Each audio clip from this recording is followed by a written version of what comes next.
Buenas noches, comunidad. Gracias de nuevo por estar aquí esta noche.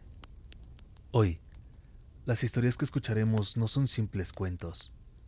Son experiencias reales de aquellos personajes que recorren las calles de nuestras ciudades incluso cuando el sol se oculta para no ser testigo de ciertas historias macabras.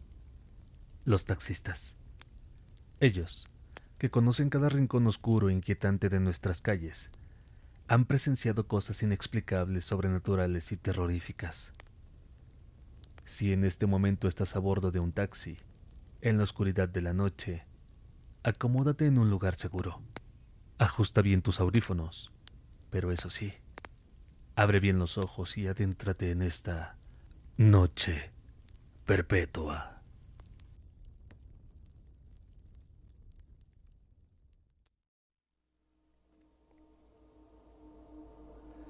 Buenas noches a todos los que escuchan este programa. Mi nombre es Jorge y soy taxista. Mi ruta generalmente era transitando por la avenida Ermita y sus alrededores. La noche en que me sucedió esta anécdota, el clima era un poco frío y la atmósfera parecía ser más oscura de lo habitual. Estaba por terminar mi turno cuando decidí tomar un último viaje antes de ir a casa. Me detuve en varias ocasiones, pero cada uno de estos viajes que me solicitaban me alejaba cada vez más de mi domicilio, así que decidí no tomar ninguno. Casi desistía de hacer este último viaje, cuando un anciano de apariencia débil y cansada me hizo la parada. Él tenía un sombrero de ala ancha y una gabardina oscura. Se acercó a la ventanilla del taxi y me indicó su destino. El anciano me pidió que lo llevara a un lugar cerca del Parque Nacional Cerro de la Estrella. Me dispuse a llevarlo, pues su ruta me acercaba a mi domicilio. La verdad es que yo ya conocía las leyendas que se contaban alrededor de la famosa Cueva del Diablo, pero soy un tanto escéptico y no dimensioné el peligro que me aguardaba en ese momento. El recorrido lo iniciamos sobre la avenida Ermita Iztapalapa a unos metros del periférico. El hombre, con una expresión vacía, miraba fijamente por la ventana mientras avanzaba el viaje. Lo vi tan afligido que me pareció buena idea preguntarle que si estaba bien, a lo cual me contestó sí, que estaba solamente cansado. Quise continuar la plática para hacer más ameno el trayecto y le pregunté, ¿ya va a descansar? Y él me contestó con un tono cortante, yo no descanso. Su voz sonaba rígida y siniestra. Pensé que lo había incomodado con mis preguntas, así que decidí concentrarme en conducir y no continuar la plática. A pesar de ser un viaje relativamente corto, aproximadamente 30-35 minutos, culminamos el viaje después de un poco más de una hora, pues la lluvia que arreciaba, así como el tráfico vehicular, ya nos había retrasado por más de 30 minutos. Al llegar al lugar, el cual de noche se veía bastante desolado, y a pesar de estar a un poco más de 10 minutos de la avenida principal, me daba la impresión de estar más alejado de lo que en realidad era. La lluvia empezaba a cesar poco a poco y el paisaje estaba cubierto por una capa espesa de neblina. Pude distinguir a lo lejos una pequeña choza de madera, cuya luz amarillenta iluminaba débilmente su interior. El hombre me pidió que me detuviera. Aquí, joven, aquí está bien, me dijo y me preguntó cuánto me debía del viaje. El señor me respondió con una voz profunda y pavorosa cuando le indiqué la tarifa diciéndome, joven, discúlpeme, no traigo dinero en efectivo en este momento, pero si me acompaña a mi casa, le voy a pagar el viaje y además le voy a dar un dinerito extra por ayudarme a caminar por el sendero que es inestable y pedregoso, pues a mi edad, sufrir una caída es bastante peligroso.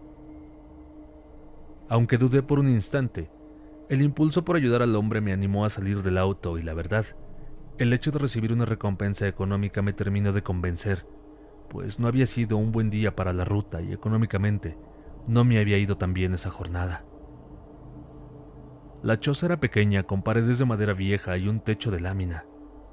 Al llegar a la entrada, noté que solo algunas velas iluminaban perfectamente el interior. En una mesa en el centro de la habitación había montones de monedas de oro que brillaban a la luz de las velas reflejando una riqueza que contrastaba con la humildad que demostraba la choza, lo cual me sorprendió de sobremanera. El anciano, con una voz aún más extraña, me dijo: «Toma lo que quieras.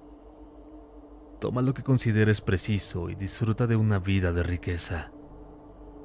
Sin embargo, la voz del anciano no era como la de un ser humano, ya que era profunda y parecía como un eco espectral, que simultáneamente rebotaba en todas las paredes de la vivienda. En ese momento, sentí un escalofrío en la espalda y un terror sobrenatural. El miedo invadió todo mi ser. Sin mediar palabra, di media vuelta y salí corriendo de la casa. Volteé de reojo y el anciano quedó de pie junto a la mesa llena de dinero. De pronto, parecía que el hombre era de una estatura mayor a la que vi en un inicio. Llegué corriendo a mi unidad, subí al taxi y salí lo más rápido que pude de ese lugar. El camino de regreso parecía un bosque abandonado con los árboles que parecían entes malignos escoltando la vereda. La sensación de que una sombra me perseguía inundaba mi ser. Al llegar de nuevo a la avenida principal y ver a toda la gente junto con el tráfico habitual de la noche, me sentí un poco más tranquilo, pero la voz del viejo aún seguía retumbando en mi cabeza. Al día siguiente, compartí la experiencia con los compañeros de la base de taxis. Uno de ellos, que llevaba toda su vida viviendo en esa colonia, me dijo que una de las leyendas que rodean la Cueva del Diablo era justo la de un anciano que pide que lo acompañes a cierto lugar cerca de este mítico lugar, y el alma de este ser aparece para engañar a los incautos que se deslumbran con la riqueza que este hombre les ofrece, con el fin de atraerlos a su oscuro mundo. Se cuenta que si tomas algo de la riqueza que este viejo ofrece, jamás saldrás de este lugar. Mi compañero me dijo también que lo bueno fue que no me venció la avaricia, ya que si lo hubiese hecho, si hubiera tomado algo, no hubiera vivido para contarlo. Hay historias que cuentan que son muchas las personas que han desaparecido intentando jugar con la veracidad de esta leyenda. Y al retar a fuerzas oscuras, estos parecen ser absorbidos por la cueva para no ser vistos nunca más. Hay leyendas que cuentan la extraordinaria extensión de estas tierras y hablan de sus atributos espirituales. Incluso, se dice que este lugar es ocupado para tirar trabajos de brujería por sus propiedades místicas. Incluso, la gente que vive a los alrededores de este lugar comenta que frecuentemente se logran escuchar ruidos guturales que parecen salir de esta cueva. Al mismo tiempo, hay gente que cuenta haber visto duendes habitando en la zona, y a estas pequeñas y malignas criaturas se les atribuye la desaparición de varios niños que subían a jugar a lo alto del cerro. Otra de las historias que la gente cuenta es que en el mes de noviembre, precisamente en el Día de Muertos, se logran percibir bolas de fuego que se posan en lo más alto de este cerro. Según se cuenta, son brujas recordándonos a todos que hay misterios que es mejor nunca investigar.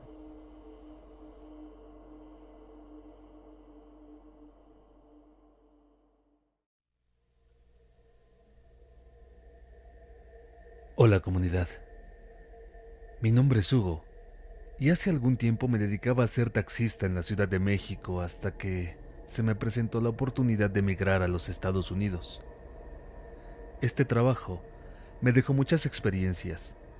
De entre tantas historias que me sucedieron como ruletero, esta en especial la guardo con cierto temor aún.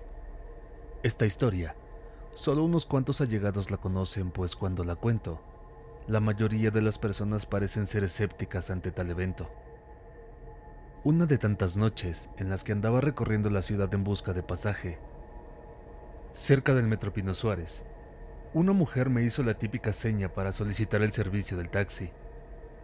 Era una mujer joven, atractiva y vestía de manera muy provocativa.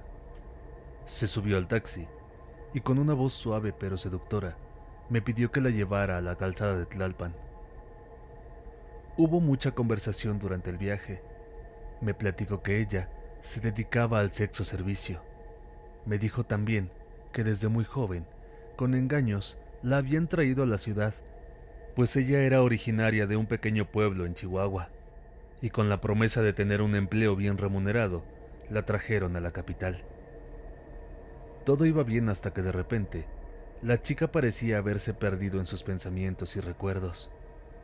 Con una expresión triste, miraba a través de la ventana como tratando de capturar algún recuerdo feliz de su vida. Tras este silencio, noté que su perfume era intenso y cautivador, llenando el auto con una fragancia dulce y agradable. Al llegar a su destino, el cual me di cuenta era una casa de citas, la joven me solicitó que la esperara, que no me fuera, pues la llevaría de regreso. No tengo dinero ahora, pero en cuanto termine mi servicio, te pagaré. Dijo esto y desapareció tras la puerta de la casa. La casa de citas era un lugar escondido en un callejón discreto, con luces de neón intermitentes y música suave que emanaba de su interior. Los minutos pasaban lentamente. Pasaron 10 minutos, luego 20, 30, 40 minutos y la preocupación comenzó a apoderarse de mí, pues ya había pasado más de una hora y la joven no regresaba. Enojado porque pensé que me había engañado, determinado a obtener el pago de mi servicio, salí del taxi y me dirigí a la casa de citas. Pregunté por la joven a otras chicas que estaban en la puerta del lugar fumando, describiéndola con precisión. Disculpe, estoy esperando una joven que entró hace algunos minutos. Tiene puesto un vestido rojo satinado y un bolero negro con pedrería. Es alta, delgada, con cabello largo hasta la cintura, además de una cicatriz en la mejilla derecha que el maquillaje no alcanza a cubrir del todo. ¿Sabe dónde está? Una de las mujeres se espantó notablemente y me miró con atención antes de darme una respuesta. ¿Cómo dice?, preguntó con incredulidad. No puede ser. La única joven que tenía esa seña particular en la cara sí trabajaba aquí, ¿Pero qué, señorita? La interrumpí un tanto irritado. Murió hace meses. Murió en un accidente, aquí en la misma avenida Tlalpan, me dijo la chica. Sentí que la sangre se me agolpaba en la cabeza. No podía ser cierto. Las chicas que trabajaban allí se miraron entre sí visiblemente perturbadas. Una de ellas, con voz temblorosa, corroboró la historia y me dijo: «Es verdad, la chica que describes falleció hace meses en un accidente de coche. No puede ser ella la que trajiste, no es posible», dijo visiblemente afectada y con lágrimas en los ojos. Sí, era una buena amiga y murió trágicamente, dijo otra de las chicas sacando su celular y mostrándome una foto de la joven a la que yo había llevado a ese lugar. ¿Es ella?, me preguntó. Asentí con la cabeza sin poder emitir palabra alguna. Fue la última foto que nos tomamos juntas aquella noche antes del accidente, me dijo la misma muchacha. Con un temblor recorriendo todo mi cuerpo y un escalofrío en mi espalda, regresé al taxi rápidamente. Encendí el motor, apreté el volante tan fuerte que mis nudillos estaban blancos por la fuerza con la que lo tomaba. Aterrado y con las manos temblorosas, me marché de allí tan rápido como pude. Ya no recogí ningún viaje esa noche. Me fui directo a casa. Durante el trayecto de vuelta, no podía dejar de pensar en lo perturbador que había sido todo eso. Al llegar a mi casa, me estacioné afuera del garage y me quedé unos minutos sentado con los ojos cerrados tratando de calmar mis nervios y con la cabeza recargada en el asiento. Respiraba copiosamente. Cuando me encontré más tranquilo, abrí los ojos y vi por el retrovisor lo que parecía ser un papel doblado en el asiento trasero. Al estirar la mano, descubrí que era un billete que era del más del doble de la tarifa que cubría la cantidad del último viaje que había hecho minutos antes. También me di cuenta que el taxi aún estaba impregnado de aquel perfume dulce que la mujer llevaba puesto esa noche. Desde aquel día, cada que transitaba por la calzada de Tlalpan y tenía oportunidad, dejaba un arreglo floral en el lugar que dicen falleció aquella joven, con la esperanza de que, de alguna manera, haya encontrado ese último viaje que la lleve a descansar de este plano terrenal. recordando que las fronteras entre el mundo de los vivos y los muertos a veces se desdibujan, dejando historias de terror y misterio en las calles de las grandes ciudades.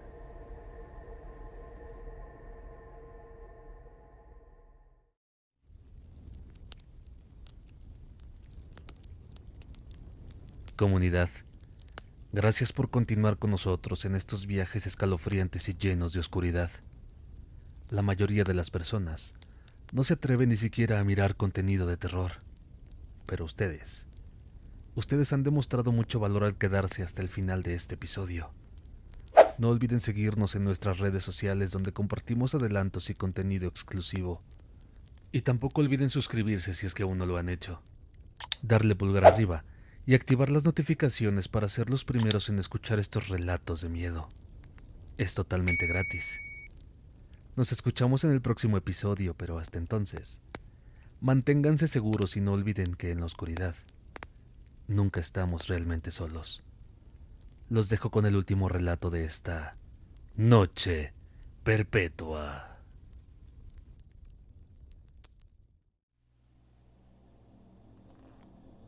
¿Qué tal, amigos? Muy buena noche tengan todos ustedes.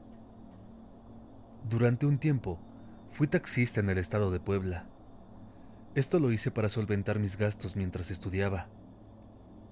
Estaba por cumplir 19 años y juntaba un dinero para mi viaje a la Ciudad de México, pues casi terminaba la preparatoria y quería estudiar la universidad en la capital del país. Mi nombre es Raúl y esta es mi historia. Eran los últimos meses de la preparatoria y tenía la firme intención de mudarme a la Ciudad de México, para lo cual necesitaba reunir una cantidad de dinero lo suficientemente fuerte para solventar los gastos de traslado y encontrar algún lugar donde vivir durante mis primeros meses mientras me establecía en la capital. A pesar de haber vivido en Puebla durante toda mi vida, no era muy hábil conociendo las calles de la población en auto, pues apenas había empezado a manejar hace un año, y como no tenía auto propio, no tenía la oportunidad de practicar lo suficiente. Pero aún así, acepté el trabajo pues tenía esa necesidad. Una noche de invierno, cuando la niebla del helado clima envolvía los caminos y la luna apenas asomaba entre las nubes, decidí aventurarme por las calles de Atzala, un pequeño pueblo con una historia antigua y mística. Dado que eran las festividades del Día de Muertos, era común que el Zócalo fuera asediado por los residentes y visitantes que disfrutaban esta fecha que ha sido marcada como el Día de los Fieles Difuntos.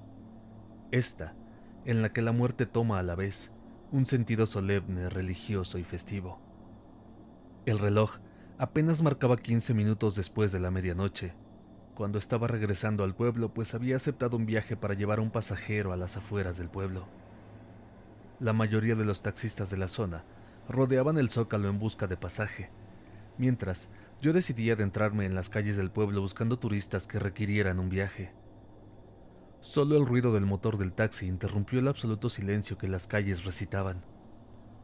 Como no tuve éxito en un inicio, me dispuse a acercarme al Zócalo para ver si tenía más suerte. Al llegar a la esquina del callejón 5 de Mayo, me sorprendí al ver un grupo de personas paradas en la esquina que agitaban las manos como si señalaran que necesitaban un taxi.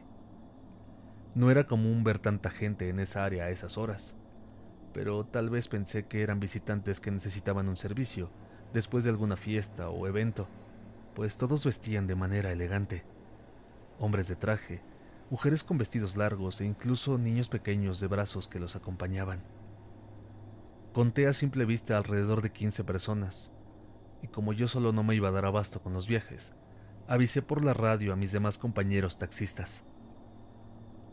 Atención, compañeros, hay un grupo de personas a unas calles del Zócalo que necesitan el servicio. Estamos en la intersección del Callejón 5 de Mayo y Callejón de Allende. Solicito apoyo para hacer todas las carreras solicitadas. Varios compañeros respondieron rápidamente. Uno de ellos, Juan, que estaba más cerca, decidió acercarse primero. Nos estacionamos a cierta distancia del grupo de personas para esperar a los demás compañeros y comenzar con los viajes. Lo curioso es que no se escuchaba ruido alguno, ni siquiera conversaciones entre ellos, solo el silencio de la noche ahogaba el entorno. Me bajé de mi auto y decidí acercarme a hablar con estas personas para ir preparando los viajes. A pocos metros de llegar a ellos, las figuras parecían desvanecerse ante la luz que emanaba la luna. Me recordaba a una película de vampiros donde el protagonista parece desvanecerse ante los rayos del sol con un brillo que parece sintético como diamantina. Pero las personas permanecían inmóviles, sin decir una palabra, como si de estatuas humanas se tratara. De repente, la radio se encendió con una estática que llamó poderosamente mi atención. Una voz sonaba distorsionada en el interior del taxi. Era don Víctor, el compañero más longevo en la base de taxis. Su voz sonaba alterada y con un tono urgente dijo: «No hagan caso, no recojan a esas personas. Son almas en pena. No es la primera vez que sucede. Aléjense de ahí ahora mismo». Apenas alcancé a advertir a mi otro compañero, cuando éste me hizo señas con la cabeza confirmando que había escuchado aquella voz por la radio. Sobresaltados, encendimos los motores y salimos del lugar. Al llegar a la base de taxis, ya nos estaba esperando don Víctor, quien, preocupado, nos preguntó cómo estábamos debido al suceso. «Bien, don Víctor. Bien, gracias a Dios», le contestamos. Don Víctor nos contó que 3 años atrás, justo en ese pueblo, hubo una desgracia. Durante una celebración religiosa, comenzó a temblar causando estragos en la edificación hasta provocar que la estructura colapsara y dejara bajo los escombros a varios asistentes a la celebración, entre ellos, lamentablemente, algunos niños. Desde entonces, muchas personas, incluyendo varios taxistas, cuentan haber visto esas ánimas aparecer a las afueras de la iglesia el día de la celebración del Día de Muertos, buscando algún transporte que los lleve al descanso eterno, o regresando a visitar a sus seres queridos quienes los extrañan desde aquella tragedia. No es la primera vez que uno de nosotros las ve, y no será la última, dijo don Víctor con voz un tanto quebrada. Hace ya 3 años que me encuentro en la Ciudad de México y estudio la universidad, pero cada 2 de noviembre, en mi ofrenda, dejo algún espacio para un altar recordando a estas almas que nunca olvido en mis oraciones, con la intención de que no se corrompa su viaje de ida y vuelta.